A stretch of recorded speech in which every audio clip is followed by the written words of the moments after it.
5 حالات ہیں، 5 اسباب ہیں جن کی بنیاد پر ہمیں غسل کرنے کی ضرورت ہوتی ہے واجبی طور پر، ضروری طور پر۔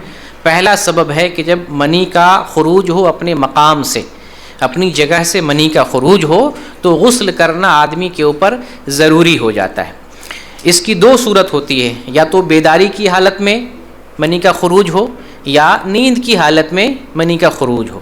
تو جب بیداری کی حالت میں یعنی جاگتے ہوئے منی کا خروج ہو اور لذت کے ساتھ، شرط ہے لذت کے ساتھ منی کا خروج ہو بیداری کی حالت میں، تو اس سے غسل واجب ہو جاتا ہے، چاہے ہم بستری سے ہو یا آدمی جان بوجھ کر کسی اور طریقے سے لذت کے ساتھ منی کا خروج کرے تو اس سے غسل واجب ہو جاتا ہے۔ یہ ہے بیداری کی حالت۔ اور ایک ہے نیند کی حالت، جب آدمی سویا ہوا رہتا ہے تو اس میں لذت شرط نہیں ہے، بغیر لذت کے آدمی کو پتہ نہیں رہتا ہے۔ نیند کی حالت میں اگر احتلام ہو جائے تو اس سے بھی غسل واجب ہو جاتا ہے۔ اور یہاں یہ بھی معلوم رہے کہ احتلام جیسے مردوں کو ہوتا ہے ویسے عورتوں کو بھی احتلام ہوتا ہے۔ اور پھر احتلام میں ایک دوسرا مسئلہ یہ ہے کہ احتلام سے غسل واجب ہو جاتا ہے، لیکن صرف خواب دیکھنے سے آدمی غسل نہیں کرے گا جب تک کہ وہ کوئی قرینہ نہ دیکھ لے جس کی وجہ سے وہ یہ سمجھ سکے کہ احتلام ہوا ہے۔ احتلام کا کوئی قرینہ، کوئی ثبوت پایا جائے تبھی جا کر کے غسل کرنا واجب ہوگا۔ تو احتلام کا قرینہ کیا ہو سکتا ہے کہ آدمی اپنے جو ہے لباس پر یا اپنے جو ہے جسم پر اس کے آثار دیکھے۔ صرف اگر یہ آدمی دیکھا کہ میں نے برا خواب دیکھا ہے، کوئی اثر نہیں دیکھے کپڑے پر، جسم پر، تو اس کو غسل کرنے کی ضرورت نہیں ہے۔ تو منی کا خروج اپنے مقام سے ہو، حالت بیداری میں ہو یا حالت نوم میں ہو۔ حالت بیداری میں ہو تو لذت کے ساتھ ہو تو غسل واجب ہو جاتا ہے۔ یہاں 2-3 باتیں اور سمجھ لیں۔ 3 قسم کے مادے ہوتے ہیں جو منی سے ملتے جلتے ہوتے ہیں۔ ایک ہے منی، ایک ہے مزی اور ایک ہے ودی۔ یہ 3 چیزیں۔ منی کا جب خروج ہوتا ہے تو منی گاڑھا ہوتا ہے، منی میں بدبو ہوتی ہے، اور منی لذت کے ساتھ، شہوت کے ساتھ اچھل کر اس کا خروج ہوتا ہے، یہ منی، ٹھیک ہے۔ اس کے نکلنے سے غسل واجب ہوتا ہے۔ اور ایک ہے مزی، ٹھیک ہے۔ مزی جو ہے یہ پتلی ہوتی ہے، اس کے اندر بو نہیں ہوتی ہے اور یہ اچھل کر نہیں نکلتی ہے۔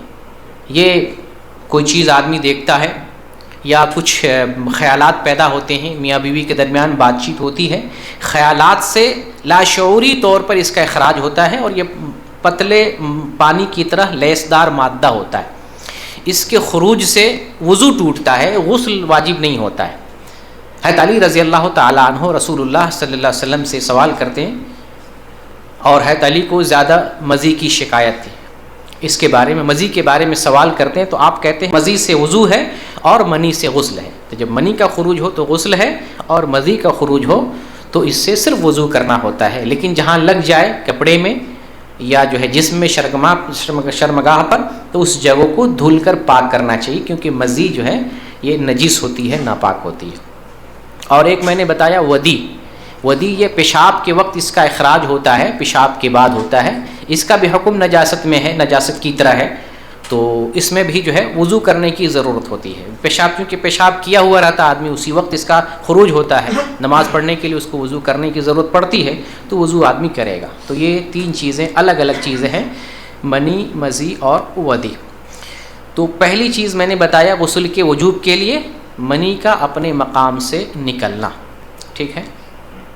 دوسری چیز ہے جس سے غسل واجب ہوتی، وہ ہے شرمگاہ کا بغیر پردے کے، بغیر رکاوٹ کے شرمگاہ میں، عورت کی شرمگاہ میں داخل ہونا، یعنی مرد کی شرمگاہ کا بغیر کسی حائل، بغیر کسی رکاوٹ کے عورت کی شرمگاہ میں داخل ہونا، اس سے بھی غسل واجب ہو جاتا ہے، اس سے غسل واجب ہو جاتا ہے۔ اس میں کہیں کہیں آپ پڑھیں گے، بعض حدیثوں میں آیا ہے کہ جب شرمگاہ سے مل جائے تو غسل واجب ہو جاتا ہے۔ تو اس سے بعض علماء نے یہ کہا ہے کہ اگر شرمگاہ بغیر پردے کے، بغیر حائل کے مل جائے، صرف ٹچ ہو جائے تو غسل واجب ہو جاتا ہے۔ حالانکہ اس میں اصل مسئلہ اور صحیح بات یہ ہے کہ صرف ٹچ ہونے سے غسل واجب نہیں ہوتا ہے۔ شرمگاہ اور خاص طور سے مرد کی شرمگاہ کا اوپری حصہ، جسے عربی میں کہتے ہیں حشفہ کہتے ہیں، اردو میں ترجمہ کہتے ہیں تو اس کو سپاری کہتے ہیں، یا جس کو آپ سمجھ لیں کہ ختنہ کر کے جس حصے کو ظاہر کیا جاتا ہے اس کو حشفہ بولتے ہیں، ٹھیک ہے؟ تو وہ جب کم از کم اتنا عورت کی شرمگاہ میں جائے، داخل ہو جائے، تو چاہے انزال ہو یا انزال نہ ہو، بغیر پردے کے، بغیر رکاوٹ کے اگر شرمگاہ میں داخل ہو تو اس سے غسل جو ہے واجب ہو جاتا ہے، لیکن صرف ٹچ ہونے سے غسل واجب نہیں ہوتا ہے، یا کپڑے کے اوپر سے ٹچ ہونے سے غسل واجب نہیں ہوتا ہے۔ اس سلسلے میں ایک دو حدیث دیکھ لیتے ہیں تاکہ دلیل کی بنیاد پر یہ بات مضبوط ہو جائے۔ ترمذی کی حدیث ہے 109 نمبر کی، رسول اللہ صلی اللہ علیہ وسلم فرماتے ہیں، یہ صحیح حدیث ہے، شیخ البانی نے اس کو صحیح قرار دیا، اذا جاوز الختان الختان فقد وجب الغسل، کہ جب ختنے کو تجاوز کر جائے، تجاوز اسی کو کہتے ہیں جب آر پار ہو جائے، یعنی داخل ہو جائے شرمگاہ کو، یعنی مراد ہے مرد کی شرمگاہ، جب عورت کی شرمگاہ میں داخل ہو جائے تو اس سے غسل واجب ہوتا ہے۔ ایک دوسری حدیث ہے جو ابن ماجہ میں ہے 611 نمبر کی، شیخ البانی نے اس حدیث کو صحیح قرار دیا ہے، اذا التقى الختانان وتوارت الحشفة فقد وجب الغسل، کہ جب دو ختنے آپس میں مل جائیں اور حشفہ یعنی وہ جو حصہ ہے اگلا حصہ چھپ جائے تو ایسی صورت میں غسل واجب ہو جاتا ہے۔ تو اس میں صحیح مسئلہ کیا ہے کہ صرف ٹچ ہونے سے غسل واجب نہیں ہوگا، جب مرد کی شرمگاہ عورت کی شرمگاہ میں جائے، چاہے انزال ہو یا نہ ہو، دونوں صورت میں اگر بغیر پردے کے، بغیر جو ہے کپڑے کے داخل ہوا ہے تو اس سے غسل واجب ہو جاتا ہے۔ یہ دوسری چیز ہے، یعنی وجوب کو، غسل کو واجب کرنے والی۔ ایک تیسری چیز جس سے غسل واجب ہوتا ہے وہ ہے حیض اور نفاس کے انقطاع پر، جب حیض کا خون یا نفاس کا خون بند ہو جائے تو اس وقت حیض اور نفاس کی گندگی کو دور کرنے کے لیے غسل کرنا ضروری ہوتا ہے۔ حیض کسے کہتے ہیں؟ ہر عورت سے ماہواری طور پر جو خون جاری ہوتا ہے، جس کے اوصاف میں نے پہلے بھی بتایا ہے، ماہواری طور پر یہ خون آتا ہے، حیض کا خون ہوتا ہے۔ اور ایک خون ہوتا ہے جب بچے کی پیدائش ہوتی ہے اس وقت خون نکلتا ہے، اسے نفاس کا خون مانا جاتا ہے۔ اور عورت سے ایک تیسرا خون ظاہر ہوتا ہے، اسے استحاضہ کہتے ہیں۔ استحاضہ کا خون کون سا ہوتا ہے؟ بیماری والا، جو نہ تو نفاس کا خون ہے نہ ہی حیض کا خون ہے، ان دونوں سے ہٹ کر ایک الگ خون آتا ہے جو مسلسل برابر آتا رہتا ہے، وہ استحاضہ کا خون ہوتا ہے، اسے کہتے ہیں بیماری والا خون۔ تو استحاضہ میں عورت نماز پڑھتی رہے گی، بیماری والا خون آئے تو عورت نماز پڑھ سکتی ہے، روزہ رکھ سکتی ہے، لیکن جب حیض آئے، نفاس کی حالت ہو تو اس وقت عورت نہ نماز پڑھ سکتی ہے نہ روزہ رکھ سکتی ہے۔ تو جب حیض کی حالت ہو اور نفاس کی حالت ہو اور وہ حالت ختم ہو جائے تو پاک ہونے کے لیے عورت کو غسل کرنا ضروری ہے۔ ایک خاتون تھی رسول اللہ صلی اللہ علیہ وسلم کے زمانے میں، ان کا نام تھا فاطمہ بنت ابی حبیش، فاطمہ بنت ابی حبیش۔ ان کو استحاضہ کی شکایت تھی۔ استحاضہ میں نے بتا دیا آپ کو، یہ بیماری والا خون ہوتا ہے۔ استحاضہ کی شکایت تھی تو رسول اللہ صلی اللہ علیہ وسلم سے مسئلہ دریافت کرنے کے لیے گئی کہ اس مسئلے میں، استحاضہ کے معاملے میں ہمیں کیا کرنا چاہیے۔ تو رسول اللہ صلی اللہ علیہ وسلم نے پہلے حیض کی کیفیت بتائی، اور یہ بڑا سینسیٹیو معاملہ ہے۔ جس عورت کو استحاضہ کی شکایت ہو اس کو حیض پہچاننے میں ذرا دشوار ہوتا ہے، یعنی ایک عورت کو مسلسل خون آ رہا ہے، اسی درمیان پھر حیض آ رہا ہے، تو کب حیض سمجھے گی، یہ مسئلہ بہت دشوار ہوتا ہے۔ تو نبی کریم صلی اللہ علیہ وسلم نے ان کو بتایا کہ جس ٹائم کالا خون آئے، کالے رنگ کا خون آئے تو یہ حیض کا خون ہے، اور میں نے آپ کو بتایا تھا حیض کا جو رنگ ہوتا ہے وہ کالا ہوتا ہے۔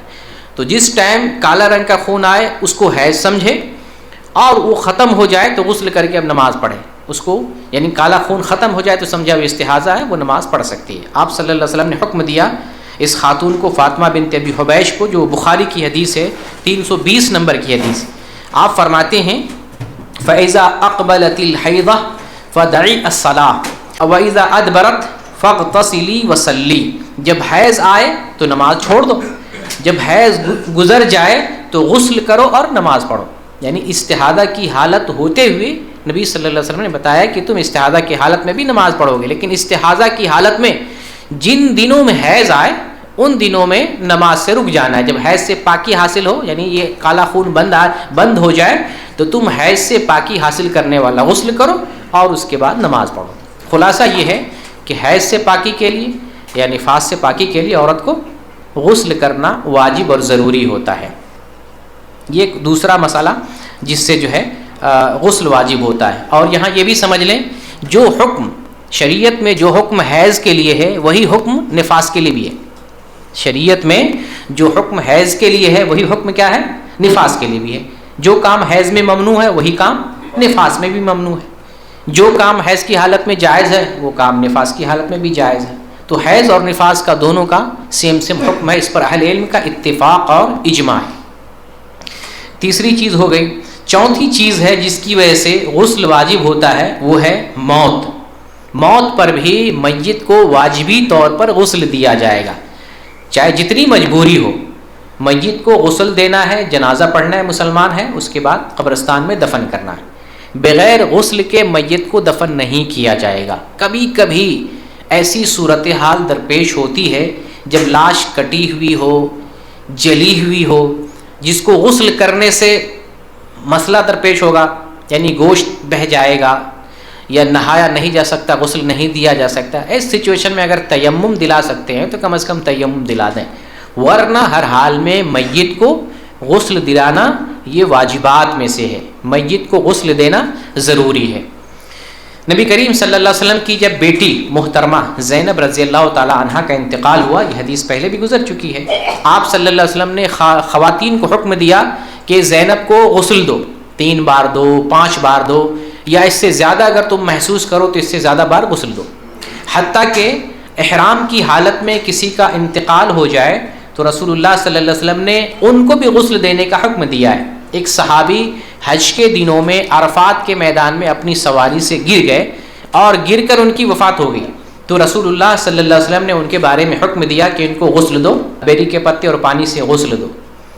اور بھی بہت سارے صحابہ کرام یا نبی کریم صلی اللہ علیہ وسلم کے زمانے میں جتنے جنازہ ہوتے تھے آپ صلی اللہ علیہ وسلم نے غسل کرانے کا حکم دیا ہے, جن سے معلوم ہوتا ہے کہ میت کو بھی واجبی طور پر غسل دیا جائے گا. یہ سنت اور استحباب کا مسئلہ نہیں ہے, فرض اور واجب کا مسئلہ ہے. ایک میت ایسا ہے جس کو غسل نہیں دیا جائے گا, بغیر غسل کے اور بغیر جنازہ کے دفن کیا جائے گا. وہ کون ہے؟ ماشاءاللہ ماشاءاللہ, شہید. ایسی جو ہے کسی کو ایسی قسمت ملتی ہے. تو شہید کو غسل نہیں دیا جائے گا. اور شہید کے مختلف اقسام ہیں. جو دین کے لیے لڑتے ہوئے مرے شہید, گھر کی حفاظت کے لیے مرے شہید, اہل و عیال کی حفاظت کے لیے مرے شہید, پیٹ کی بیماری میں مرے شہید, دب کر مرے شہید, جل کر مرے شہید, پھیپھڑے کی بیماری سے مرے شہید, عورت حمل کی حالت میں ہے وفات پائے شہید, زچگی کی حالت میں وفات پائے شہید. تو شہید کے مختلف اقسام ہیں, ان سب کو غسل دیا جائے گا. لیکن وہ شہید جس کو غسل نہیں دیا جائے گا وہ شہید معرکہ ہے. شہید معرکہ یعنی جو میدانی جہاد میں شہید ہوا ہو اس کو غسل نہیں دیا جائے گا. احد کے میدان میں 70 صحابہ کرام شہید ہوئے تھے.